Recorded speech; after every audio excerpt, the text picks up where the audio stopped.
Ecco, ci siamo. Allora, buonasera a tutti, benvenuti e oggi faremo un viaggio tra alcune meraviglie della matematica e ci conderà in questo viaggio il professor Lorenzo Robiano, che è stato professore ordinario di geometria presso l'Università di Genova, dove ha anche ricoperto diversi ruoli istituzionali.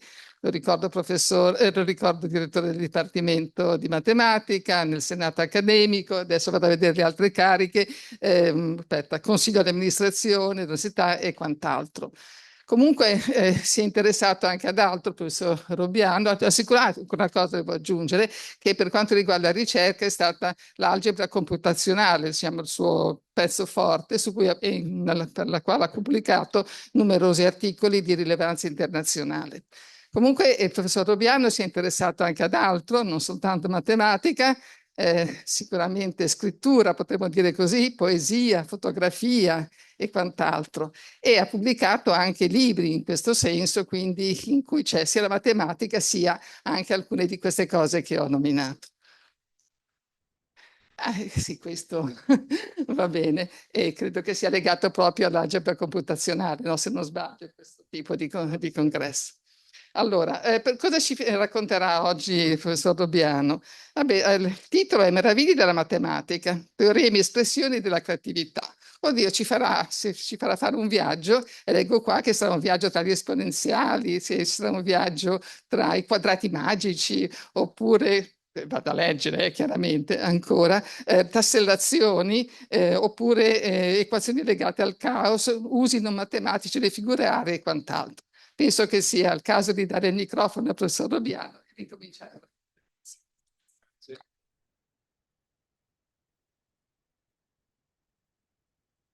Beh, grazie per la presentazione che adesso ha messo tutti un pochino in crisi, ha fatto qui, ha fatto là, ha fatto su, ha fatto giù, ha fatto tante cose, ma soprattutto io ho fatto il matematico, ovviamente.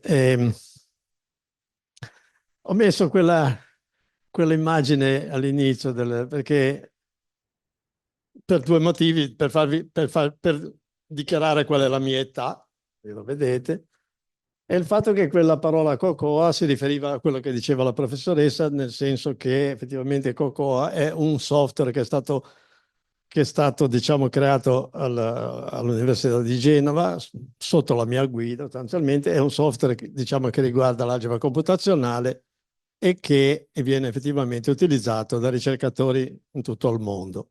Quindi è un po' un mio vanto, ecco, lasciatemi dire così. Veniamo adesso però al punto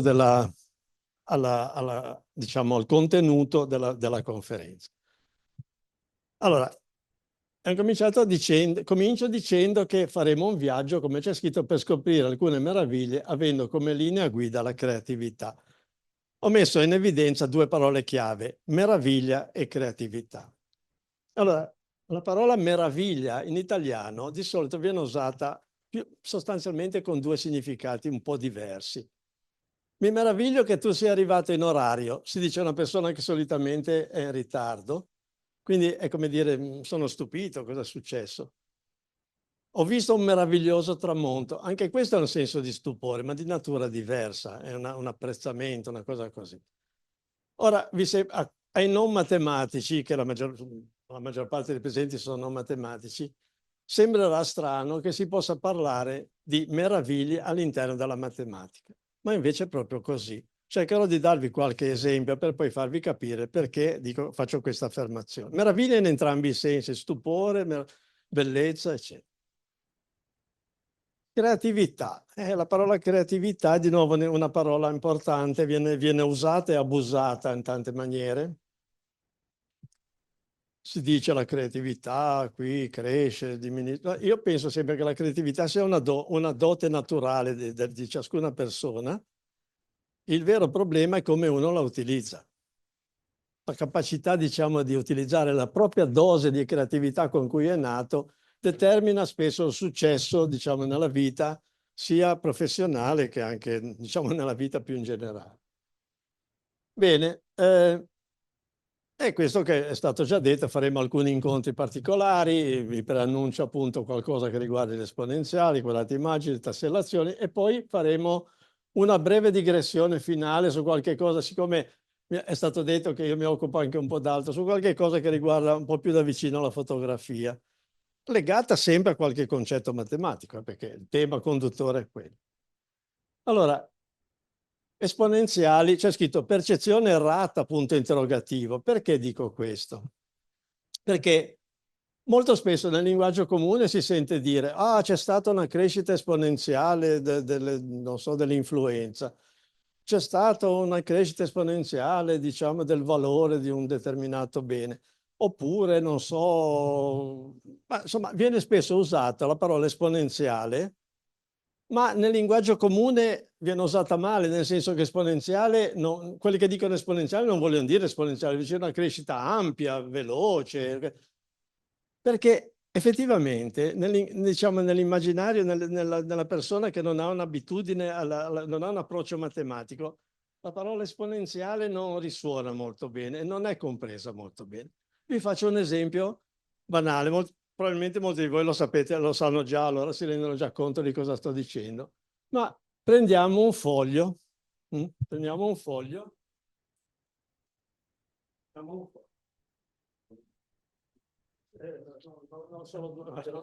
no, ma un attimo, solo un attimo. Prendiamo un foglio, lo pieghiamo in due, adesso il suo spessore è doppio, siamo d'accordo?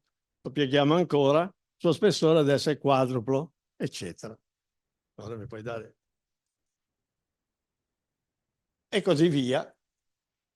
La domanda che io faccio, che questa cosa qui l'ho fatta varie volte, la domanda che io faccio al pubblico in generale, secondo voi, se faccio questo lavoro 42 volte, poi vedete perché 42 volte, che spessore ottengo? E lì le risposte sono, se qualcuno di voi sa già dove vado a finire, stia zitto. Ma in generale, sì, perché allora vabbè, è chiaro. Ma in generale uno dice, ma 3 centimetri, 10 centimetri. Il massimo che ho sentito dire da chi non ne sapeva niente era 10-11 centimetri. Andiamo un po' a vedere se è vero o no. Allora, preso un foglio a 4, mettiamo che sia un decimo di millimetro, e questo è il punto di partenza, il passo 0, come diciamo in matematica. Piegatura 1, cosa sarà? Sarà 2 decimillimetri. E vado avanti, 4, bla bla bla bla bla. Arriviamo un po' alla piegatura 10.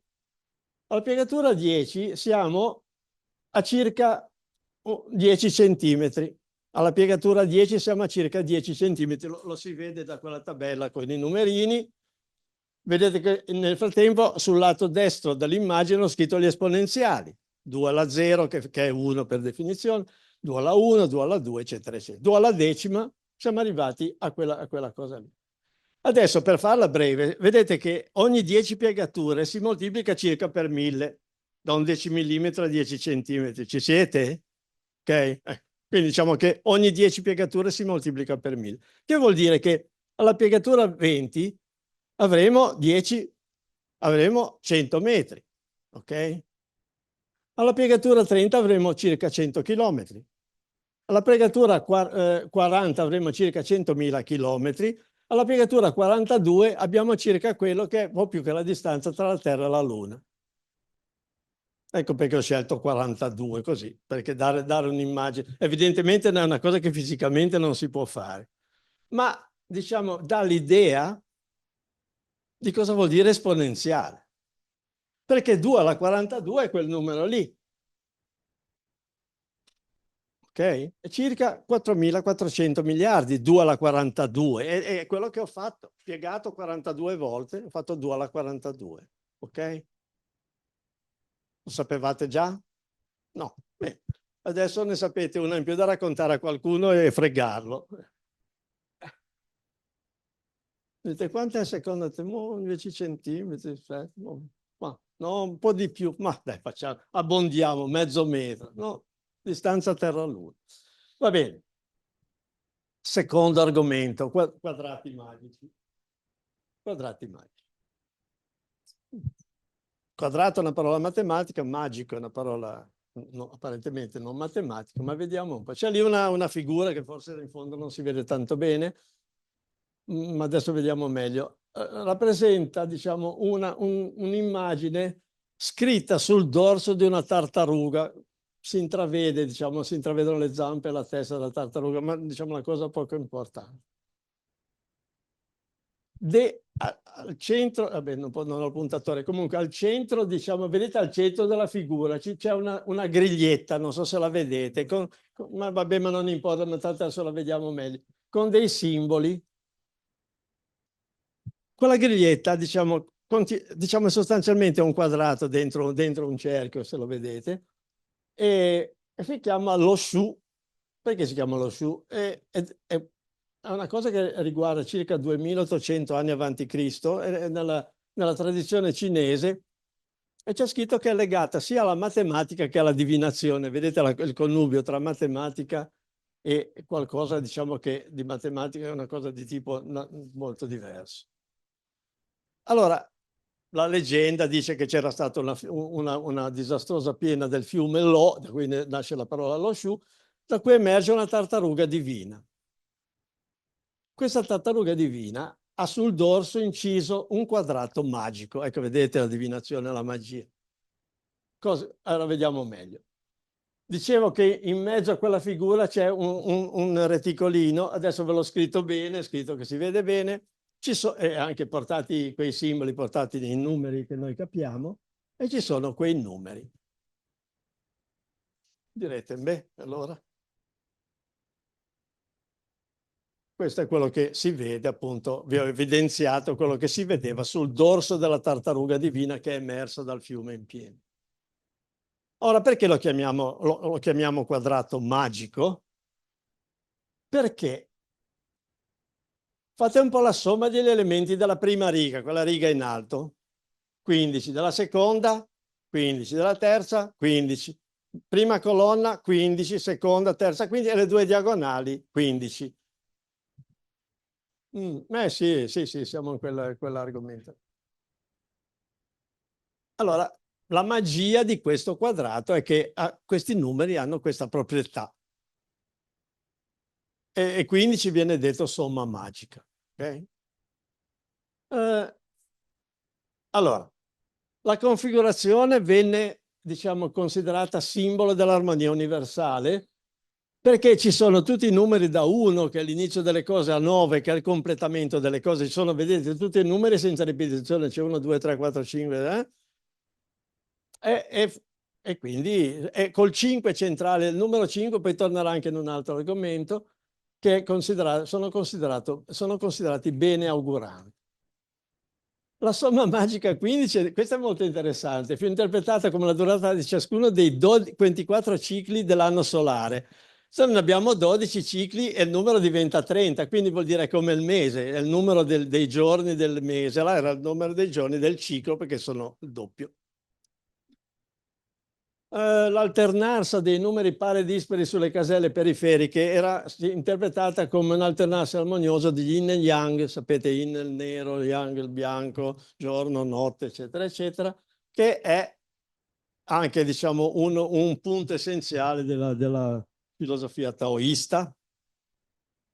E nell'antica Cina, tra l'altro, si ispirarono a questo quadrato magico per costruire templi, città, sempre suddivise in 3 settori fatti in quella maniera. Un salto storico, ma un salto grosso perché passano millenni a questo punto. Il pittore tedesco Dürer incise una famosa appunto incisione che si chiama Melancolia e che contiene un famoso quadrato magico, Jupiter Square, Magic Square, quadrato magico di Giove. Insomma, nella figura a sinistra non si vede poco, ma in alto c'è quella cosa lì che è messa al centro, e sulla destra ho trascritto i numeri in maniera che si leggano bene. Se date un'occhiata a questi numeri, vedete che troviamo di nuovo le stesse proprietà del quadrato 3x3 sulla tartaruga, ma questo è un quadrato 4x4, quindi è già un po' più complicato, però se fate la somma, ogni riga, ogni colonna, diagonali principali, viene sempre, cosa viene sempre? 34, che è la somma magica.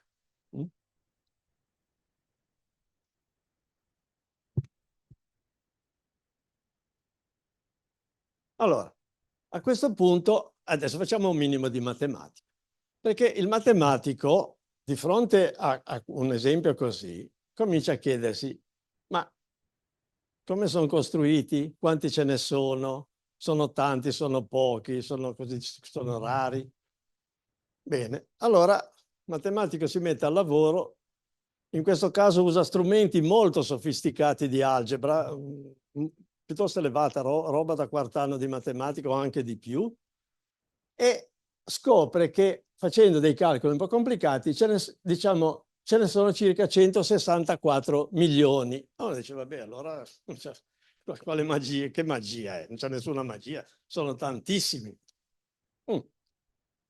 Però qui c'è scritto che è anche super magico perché tutti i quadrati 2 per 2 centrati su una delle due diagonali hanno somma 34. Provate un po', ad esempio, prendete il quadratino centrale, 10 più 11 più 6 più 7, fa 34. E così lo fate con tutti i quadrati 2 per 2 centrati sul centro della figura. Calcolo, calcolatore, 12 milioni circa, se hanno anche questa proprietà, non solo quella precedente, ma anche questa. Troppi, cioè non troppi, vuol dire così, non c'è niente di bello, di strano. Ma anche la proprietà che la somma di ogni coppia di elementi che sono simmetrici rispetto al centro fa 17. Non è questa proprietà, non discende da quelle precedenti, è una proprietà in più. Vedete ad esempio 11 più 6, 10 più 7, 16 più 1, vedete? Ok. Adesso siamo ridotti ad averne circa 35.000 con tutte le proprietà che ho detto. Beh, sono ancora tanti, ma dai. Però c'è una cosa che non abbiamo ancora detto, qual è? Guardate un po' bene, guardatelo bene un quadrato così. Cos'è che non ho ancora detto? Che ci sono tutti i numeri, ci sono tutti i numeri da 1 a 16 senza ripetizioni. Perché io questo non l'avevo mica detto. Nei numeri precedenti io mettevo ripetizioni, qualunque cosa, ok?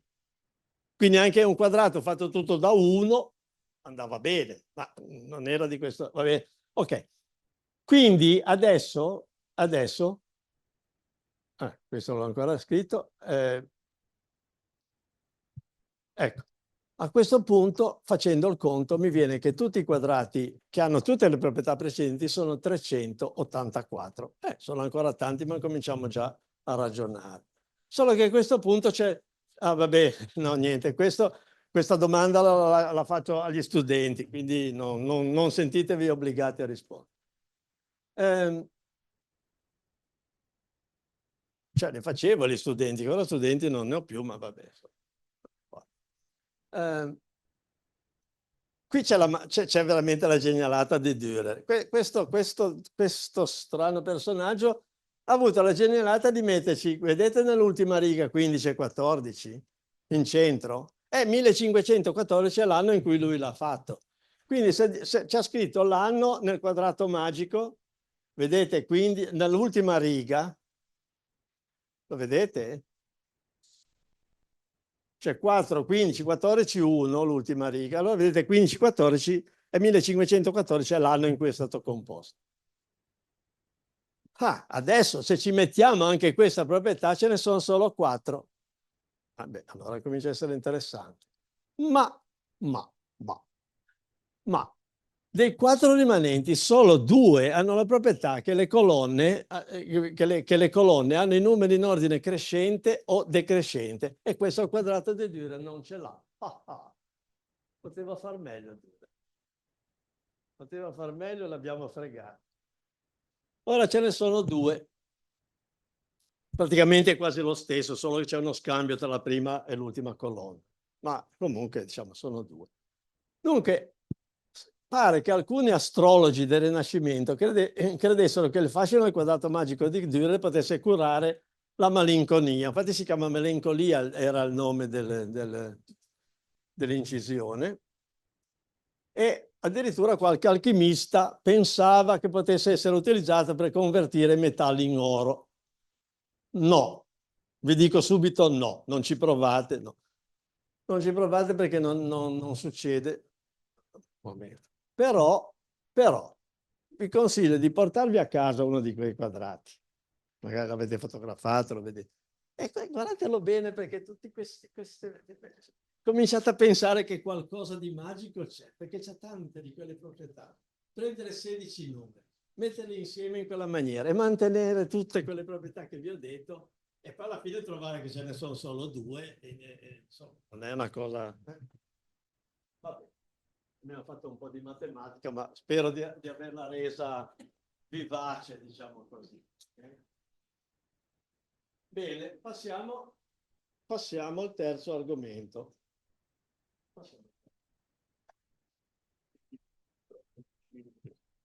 Scusate, passiamo al terzo argomento. Tassellazione. Sapete tutti cos'è una tassellazione? No? Non lo sapete. Questa è una tassellazione. Questo, ho fotografato un pezzo di un pavimento, trovato a casa mia, e vedete che avete delle listelle, in questo caso quindi sono dei rettangoli, che giustapposti riempiono il pavimento, ma non solo lo riempiono, diciamo, determinano la superficie del pavimento, ma non solo, ma non hanno... Cosa c'è di interessante? Lo riempiono bene e non ci sono sovrapposizioni. Ok? Questa è una tassellazione, un riempimento del piano o di una porzione del piano fatta con oggetti geometrici o anche non geometrici, poi vedremo anche non geometrici, in modo tale che ci sia riempimento ma senza sovrapposizione. Ok? Ci capiamo, no? Pare che sia abbastanza intuitivo. Ecco. Ok, ci sono degli esempi eclatanti, diciamo, nel mondo dell'arte, nel mondo delle strutture, eccetera. Uno importante, ad esempio, l'Alhambra. Nell'Alhambra ci sono tassellazioni di tutti i tipi possibili e immaginabili e qui ne ho messo alcune fotografie, alcune foto, così tanto per darvi l'idea. Sono messe sui muri, sui pavimenti, da tutte le parti. C'è anche un approccio artistico che sono sicuro tutti voi conoscete, che è quello di Escher. Penso che lo conoscete perché c'è stata una mostra qui bellissima nel 2021-22, molto bella, diciamo, credo che, non so quanti di voi l'ha vista, ma insomma anche chi non l'ha vista, comunque in generale, prima o poi nella vita incontra Escher perché o si vede in una pubblicità, o si vede in un disegno, o si vede da qualche parte. Ok? Escher aveva questa capacità di tradurre il concetto matematico di tassellazione in oggetti artistici, con grande fantasia. E qui ne ho fatto vedere qualcuno, ad esempio nel primo in alto a sinistra ci sono delle figure, degli animali, in basso ci sono di nuovo uccelli e pesci che si incrociano in tutte le maniere, ma sempre però tassellando, nel senso non ci sono mai sovrapposizione di immagini. Nella figura in alto a destra c'è addirittura una fantasia, diciamo, con le figure che sembrano muoversi cambiando ombreggiatura, gli uccelli bianchi che vanno verso la notte nera, diciamo, gli uccelli neri che vanno verso il giorno. E vabbè, questa diciamo è la fantasia dell'artista che però non era un matematico, era proprio soltanto, diciamo, non soltanto, dico, non aveva una cultura matematica, però chiaramente era stato affascinato dal concetto di tassellazione. Adesso arriviamo a un punto interessante che, allora, qui vi ho rappresentato alcune possibili tassellazioni. In alto a sinistra c'è una tassellazione fatta con tutti i triangoli equilateri. Ok. In alto a destra, quadrati, nessun problema. Al centro a destra, esagoni regolari. al centro, a sinistra, un tentativo di fare una tessellazione con pentagoni regolari, tentativo che fallisce. Perché? Perché vedete ci rimane un pezzettino che non ci sta più, non potete incastrarci un pentagono regolare, potete incastrarci un'altra figura geometrica, certo, ma allora non è più dello stesso tipo. In basso addirittura una tessellazione, come abbiamo visto poi nell'Alhambra, in altre tessellazioni che posso fare anche con tante figure messe insieme, lì infatti ci sono sia triangoli che quadrati. Però guardando le figure in alto e la figura degli esagoni, fa venire voglia di capire se ci sono delle tassellazioni regolari. Cosa potrà voler dire regolari? Vorrà dire che sarà fatta con poligoni regolari che riescono a tassellare il piano. Ci si fa con i pentagoni? No. Ci si fa con i quadrati? Sì. Con i triangoli equilateri ci si fa? Sì. Con gli esagoni? Sì. Qui diciamo, allora, momento. È facile, ma qui è veramente abbastanza facile, insomma, state attenti a una cosa. Quando un matematico dice è facile, non credeteci, va bene? Allora, dicevo, è facile dimostrare che quelle sono le uniche possibili. Regolari. Ah, momento. Adesso vi interrogo. Cos'è un poligono regolare? Lati tutti uguali e angoli tutti uguali. Oppure lati tutti uguali e iscritti in una circonferenza. La cosa più interessante è dire iscritto in una circonferenza, perché questo vi fa capire che potete costruire poligoni regolari con qualunque numero di lati. Basta che dividete la circonferenza in tanti archi di lunghezza uguale e fate un poligono regolare di 157 lati, voglio dire. Quindi, però, gli unici poligoni regolari che permettono di fare una tassellazione sono quei tre lì. Triangolo equilatero, esagono e quadrato. Va bene, ok? Questo si dimostra con una certa facilità. Il pentagono avete già visto che non va bene e gli altri neanche. Sono le uniche. Ah, qui, questo vi racconto un piccolo aneddoto così facciamo un po' di...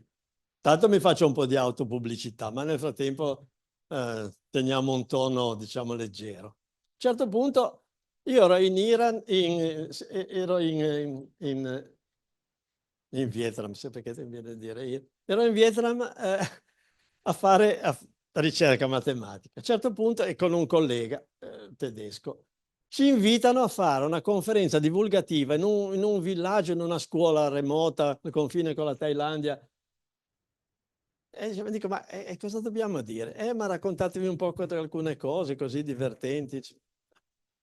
Arriviamo e ci troviamo in una situazione in cui nella mia vita, di conferenze ne ho fatte, vi garantisco molte, da tutte le parti del mondo, ma questa volta una cosa così mai successa.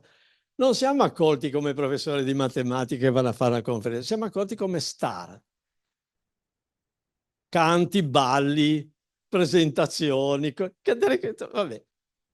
Tra l'altro l'ho messa perché è curiosa, vedete che nella foto sotto sto tentando di spiegarvi quello che sto facendo adesso, quindi c'è questo legame.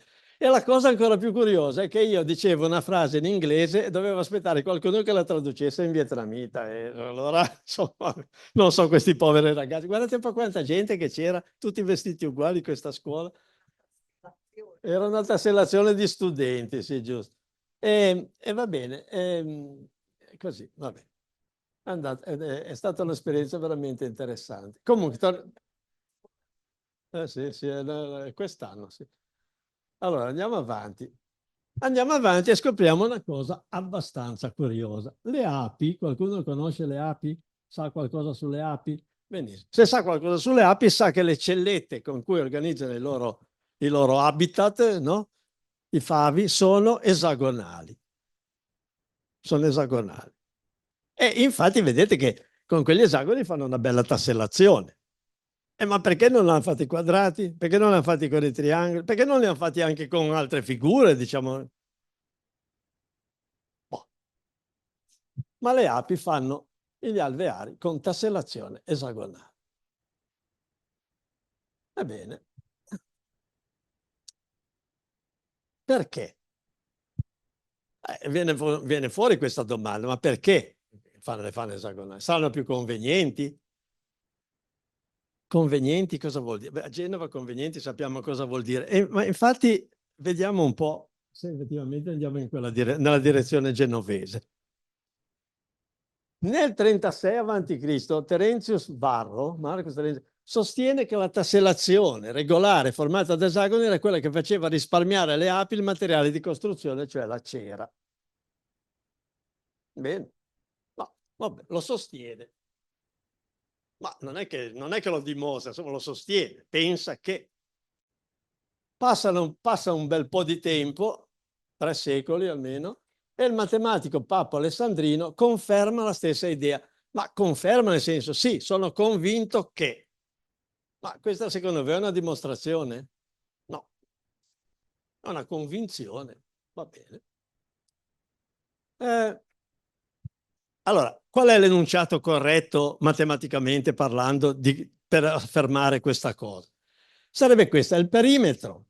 Attenzione, seguite bene perché qui c'è un po' di terminologia matematica ma elementare. Il perimetro di ogni partizione di una porzione limitata di piano, perché non è una porzione, in regioni di area uguale, è maggiore o uguale a quello della tassellazione regolare in esagoni. Cioè, quelle in esagoni a parità di area risparmiano in perimetro. Questo sarebbe l'enunciato che loro intuivano, dicevano, ma forse è così. Allora, questo enunciato è vero per le 3 tassellazioni regolari.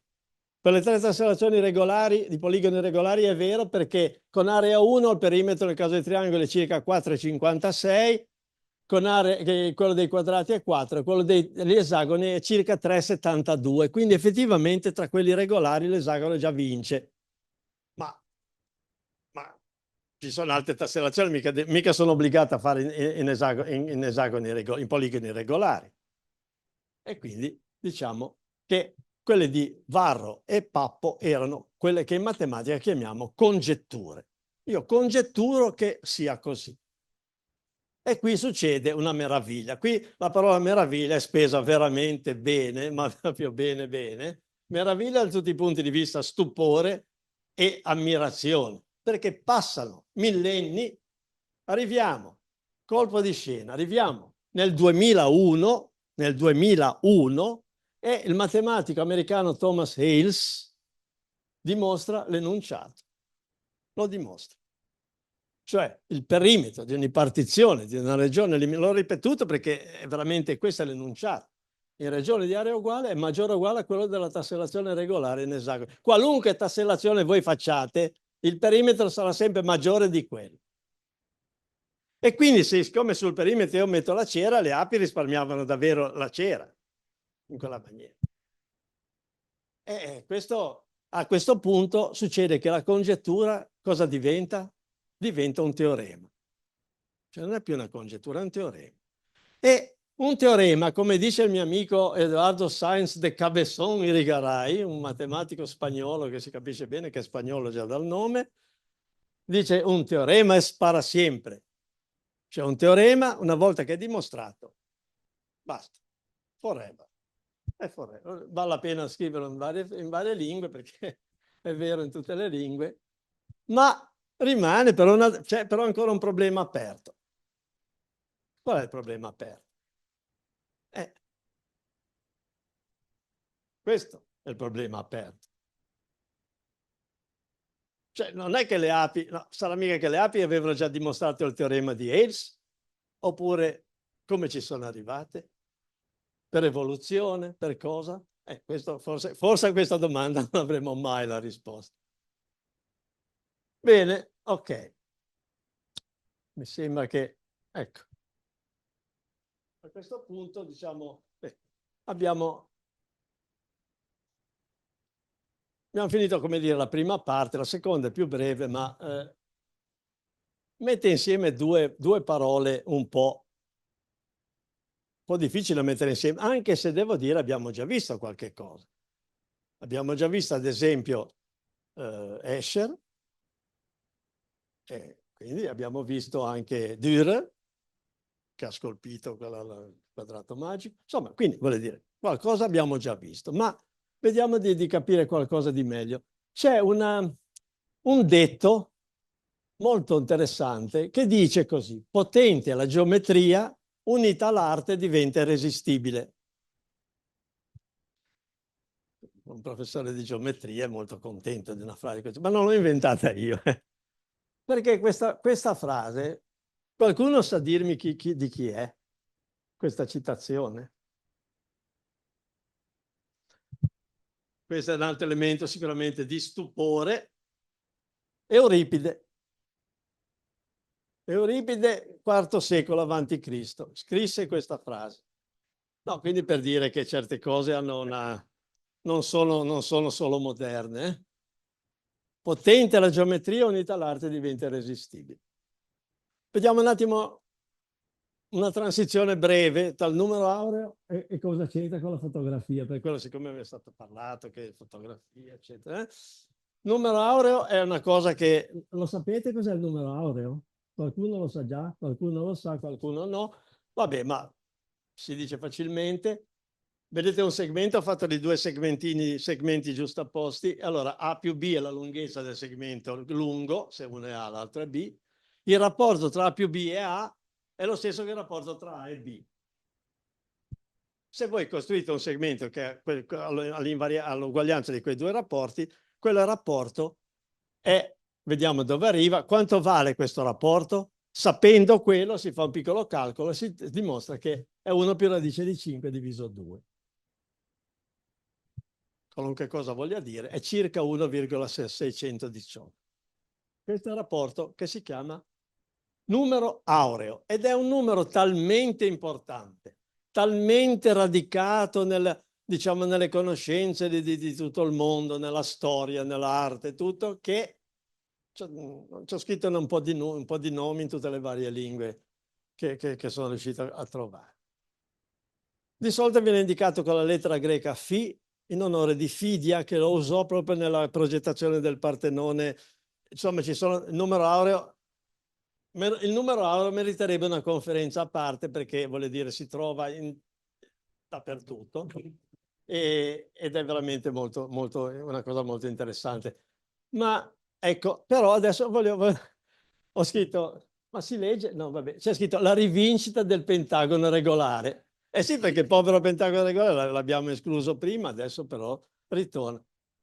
Guardate un po', nel pentagono, leggete, le lettere in cima sono A, D, C, B, ma insomma non importa, adesso ha poca importanza. Comunque il numero A è il rapporto tra AB e BC, AC', C' che è quello là sopra, e AD e DC. Insomma, non importa se leggete il dettaglio. Se prendete un pentagono regolare e tracciate quelle linee che congiungono i vertici, ci sono un sacco di rapporti aurei lì dentro, ok?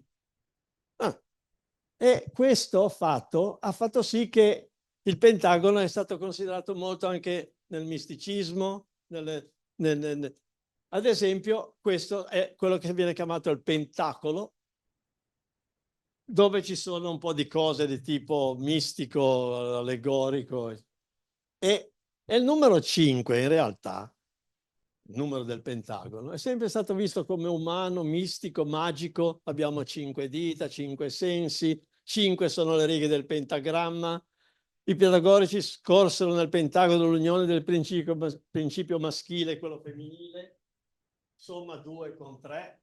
Ora non so se i pitagorici 2 erano le femmine e 3 i maschi o viceversa, ma presumo che fosse così, ma non importa. E le ferite di Cristo in croce sono 5, i tempi della preghiera quotidiana dei musulmani sono 5. Insomma, questo numero 5 pervade, viene dal Pentagono, il quale appunto si prende la sua rivincita del fatto di non poter essere tassellato. Ok. Questo è un famoso quadro di Salvador Dalì che usa proprio il Pentagono come struttura portante dello sfondo per costruire quella sua ultima cena. E ecco, arriviamo a come costruire un rettangolo aureo. Rettangolo aureo è un po' come ho fatto col segmento, soltanto che adesso il rapporto tra, diciamo, sempre il rapporto tra A più B e A è uguale al rapporto tra A e B. Ma in quella maniera io costruisco un rettangolo, va bene? Costruisco un rettangolo così fatto. E quindi il rapporto, diciamo, tra lato lungo e lato corto è il numero aureo, cioè 1,618 circa.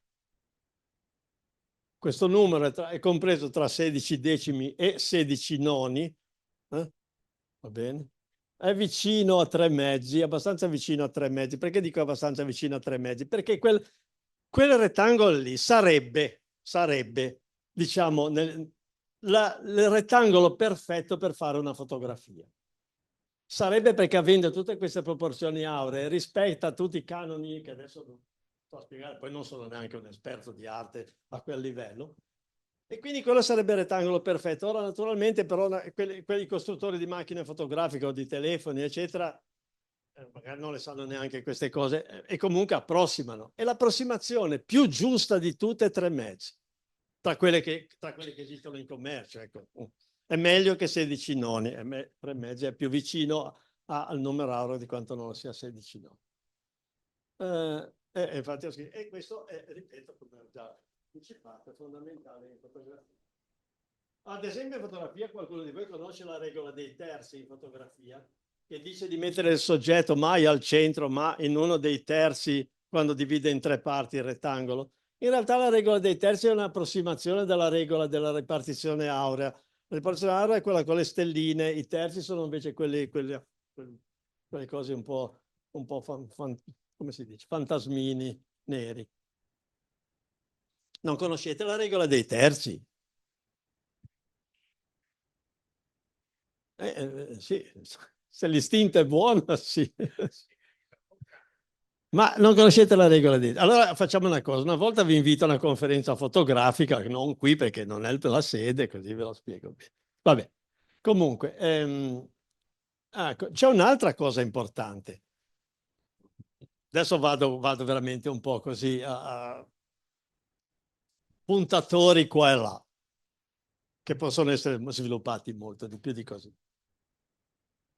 Il colore, sappiamo cos'è il colore, il mezzo espressivo in cui gli oggetti usano la luce per rivelarsi, almeno questo è un modo di definirlo, ci sono mille altri modi di dirlo. Ma in matematica si può vedere come quarta dimensione, per cui ad esempio quella figura che c'è disegnata può essere una rappresentazione quadridimensionale di un oggetto. Perché dico quadridimensionale? Perché ogni punto di quell'immagine avrà 3 coordinate, diciamo x, y, z, se qualcuno gli dice qualcosa, più il colore. Quindi sono 4 le coordinate. E quindi quell'oggetto lì che voi vedete su un piano, che rappresenta un oggetto che apparentemente è spaziale, ma effettivamente può essere pensato come quadridimensionale. Ok? La vedo un po' perplessa. In che senso? È uno che è il colore che si può numerare. È un numero, eh? No, cioè, ho capito cosa vuol dire. Se scrivo rosso è un disomogeneo con 3, 2, 5. Ma se io metto nella scala dei colori dei numeri che li rappresentano, è un numero. No, no, e si fa, è una cosa che si fa, non è che... ok. Sì, ho scritto il colore, ma il colore è pensato che diventa un numero quando lo rappresento, chiaramente. E quindi il problema geometrico, il problema fondamentale della fotografia è quello di proiettare una figura tridimensionale o, se volete, quadridimensionale sul piano, che poi la fotografia è sul piano, che quindi ha dimensione 2. Il primo modo che fanno i matematici è scrivere un sistema di assi cartesiani, tipicamente ortogonali, che di solito viene rappresentato così, come era nella figura precedente, in modo che ogni punto ha 3 coordinate, e poi va avanti. Adesso vi faccio vedere come in fotografia si può usare il sistema. Vi faccio vedere, insomma, faccio 2 esempi per far vedere come in una fotografia si possono utilizzare gli assi cartesiani come strumento per costruire una fotografia geometricamente corretta. Qui ecco, vedete? Qui ci sono chiaramente gli assi cartesiani. Non vi sto parlando adesso di estetica particolare della fotografia, l'ho fatto per farvi vedere questo fenomeno. Qui ci sono anche le diagonali che a sua volta hanno la loro importanza ma questo è un altro argomento. Qui una figura che conoscete tutti, qui veramente è chiaramente usata, c'è chiaro l'uso degli assi cartesiani, chiarissimo in questa fotografia. Non solo gli assi cartesiani, ma il centro della figura, l'origine delle coordinate, come è quasi più o meno in un punto, della ripartizione a 3, giusto? Della regola dei terzi. E allora vedete, uno può dire che io sono d'accordo con lui quando dice ti viene distinto, a me viene distinto perché lo percepisco direttamente mentre vedo una cosa che viene, però poi realizzarlo dopo fa capire se la fotografia è bilanciata, se c'è un certo tipo di armonia, eccetera, eccetera. Qui ne vedete un altro, chiaro, anche qui. E così via. Bene, siamo arrivati sostanzialmente alla conclusione. Allora, in realtà in matematica conclusione non c'è mai, come in tutte le scienze, non è che sia solo una caratteristica della matematica. C'è uno sviluppo continuo di idee vecchie e nuove. Molte persone, alle volte parlando con la gente, dice ma la matematica ormai è sui libri. Sì, è sui libri, sì. In realtà il problema è un po' diverso. Io, diciamo, siccome c'è un sistema che fornisce, diciamo, la visualizzazione di preprint di un certo tipo, limitandomi soltanto all'algebra e alla geometria, che sono i due temi della matematica che io ho coltivato tutta la vita, mi arrivano come minimo 200-300 preprint al mese, minimo. Quindi vuol dire, per dire come l'evoluzione è continua. Si scoprono nuovi misteri e automaticamente si scoprono quindi nuove meraviglie. Ma mi piace sempre, forse qualcuno di voi l'ha già visto, l'ha già sentito, mi piace sempre finire in una maniera un pochettino, come dire, umoristica. Allora, ci sono due tipi di conferenze divulgative. Due tipi. Una, quella che non si possono sopportare dopo la prima frase, e quelle che non riesco più ad andare avanti. Cosa è successo? Mi ha boicottato, Siete tutti testimoni, Ecco. E quelle che non si possono sopportare dopo 10 minuti, ok? Come siete arrivati fino a qui? Però ci siete arrivati e quindi vi ringrazio.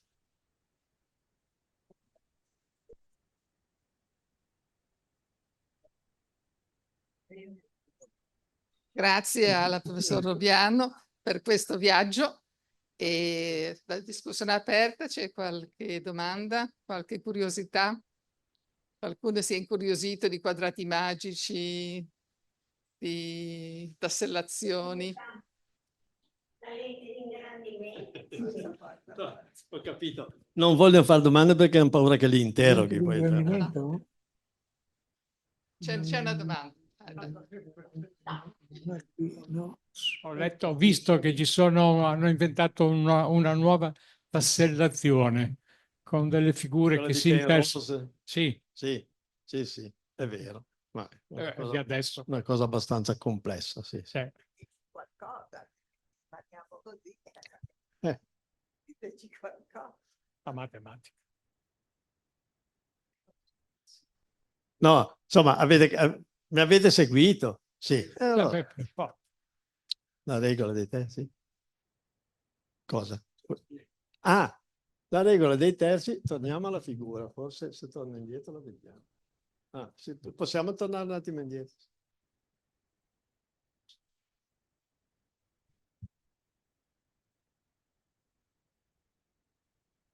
Allora, prendete un rettangolo, lo dividete in parti uguali, in modo che formano 9 rettangoli uguali. Prendo le righe nere, e le righe rosse sono quelle che riguardano invece la regola aurea, e adesso lasciamo un momento da parte.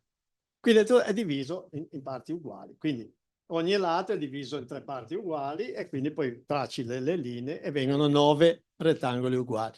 Allora, la regola dei terzi dice che sarebbe opportuno, perché poi capite che mettere delle regole alla creatività è una cosa che non va bene, diciamo, sono suggerimenti, io li chiamo sempre suggerimenti. A un certo punto io sono abbastanza appassionato a fare anche degli audiovisivi mediante le fotografie, poesie, eccetera. Allora sono andato un po' a vedere cosa la società fotografica italiana cosa dice in merito agli audiovisivi. E mi mette tutta una serie di regole che non me ne piaceva neanche una. Ma quelle erano le regole. Cioè, cosa vuol dire che erano le regole? Che se tu presenti un tuo lavoro a quella società te lo boccia subito perché non hai seguito le regole. Dico, ma scherziamo davvero? Allora, sono suggerimenti. Però se ci pensate un po', provate un po' a pensare a una fotografia in cui c'è tutto un ambiente e poi c'è una figura, una persona, al centro. Voi la guardate e vi sfugge, perché lo sguardo sfugge ai lati. Il fatto di essere al centro non la mette al centro dell'attenzione. E allora la regola, ripeto, il suggerimento è di metterlo in quei punti lì, il soggetto principale. Perché a quel punto cioè lo sguardo viene accompagnato verso lo soggetto principale. È vero, non è un suggerimento, ma è proprio vero. All'incrocio, se i punti di incrocio, quelli dove sono finiti? Sto permettendo perché abbiamo un tecnico che... No, semplicemente ecco, questo qua mi sembra un buon esempio. Guardi che io scherzo. Questo qua può essere un buon esempio riguardo alla sì, questione del sì, soggetto, sì. oppure anche questo sulla verticale. Ecco quello, vedete, anche quello che hanno bloccato l'occhio, però è messa bene, perché se voi la spostate verso il centro, cioè, prendiamone Sì, guardi, di solito ne trovo una migliore. Ecco, questo qua secondo me è abbastanza utile. ecco, questo, sì, O anche questa sulla... vabbè, questo è buono. Prendete questa barca e mettetela qui e perde tutto il senso. Prima di tutto prende il senso del fatto che la barca è appoggiata in basso e poi avete uno sviluppo verticale del cielo e tutto quanto, quindi sarebbe ben strano già metterla al centro qua, sarebbe già sbagliato. Scusate, io dico sbagliato, non è vero, ma secondo me se la mettete qui non va bene, se la mettete qui è ancora peggio. Messa qui invece abbiamo questa macchia, diciamo, di vegetazione, cos'è? Lo sguardo corre e arriva, capisce che quello è il punto fondamentale, dal mio modo di leggere. Va bene la spiegazione? Va bene? Ma anche Lorenzo, dove c'erano le ragazze che vabbè, ma adesso non faccio la cosa. Nel tuo, Nel mio. Andiamo nel le mio. ragazze erano Sì. più o meno nei terzi, poi sono state al centro, poi hanno fatto proprio a pietà.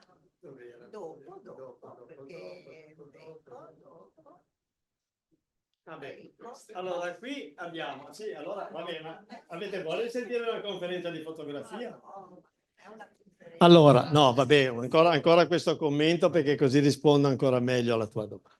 La domanda del Presidente merita un approfondimento maggiore delle domande degli altri. Diciamo... Allora, qui ci sono gli assi cartesiani. A questo punto, avendo messi così gli assi cartesiani, la figura è divisa in 3 parti. 1, 2, 3. La parte bassa è abbastanza banale, è un pavimento ed è la parte bassa e non ci sta. Questa parte verticale è tutta fatta di oggetti, diciamo, geometrici, sculture, no? Quello che sono. Va bene?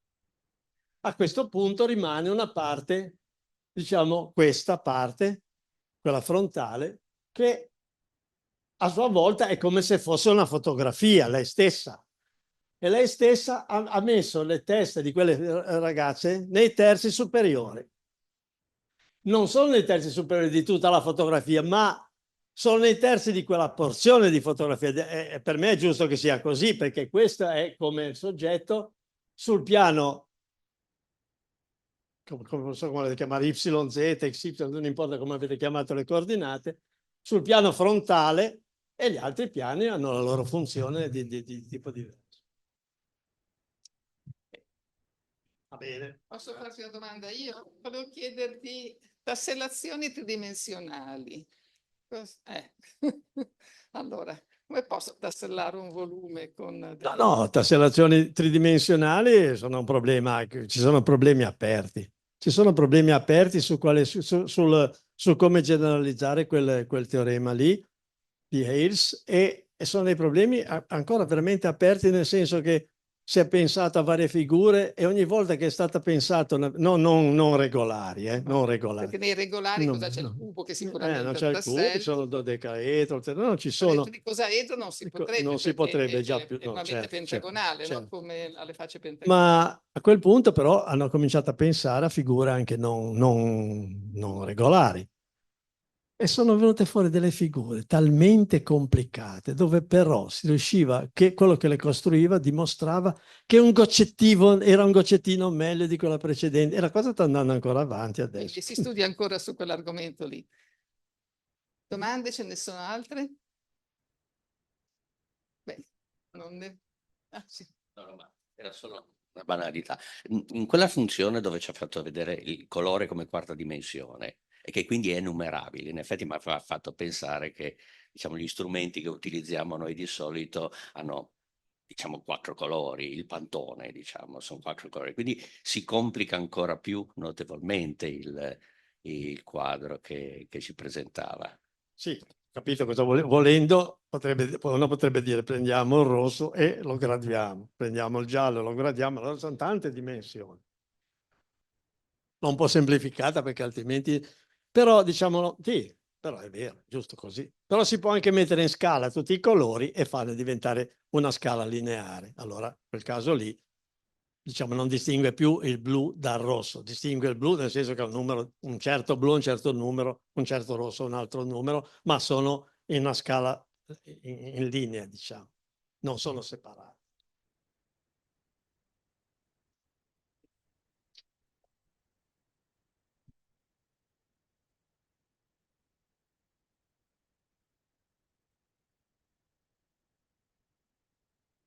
Ci sono sì, ci sono delle regole, insomma, uno può cercare può seguire certi accorgimenti per poterli costruire. Ma io comunque, sì, ci sono. Ah, come ci siano arrivati quelli che ho citato, non lo so.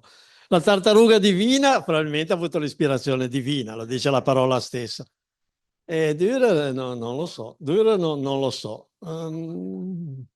No. E francamente è una domanda che tra l'altro, grazie ad averla fatta, incuriosisce anche me. Non so se la conoscesse perché l'aveva letto da qualche parte, oppure, ma c'è qualche, per un quadrato tipo 4x4 così ci sono delle regole per poterli costruire. E poi se si va oltre che diventa, cioè se uno volesse fare un quadrato magico 25x25 probabilmente ha bisogno del calcolatore, anzi non probabilmente, sicuramente.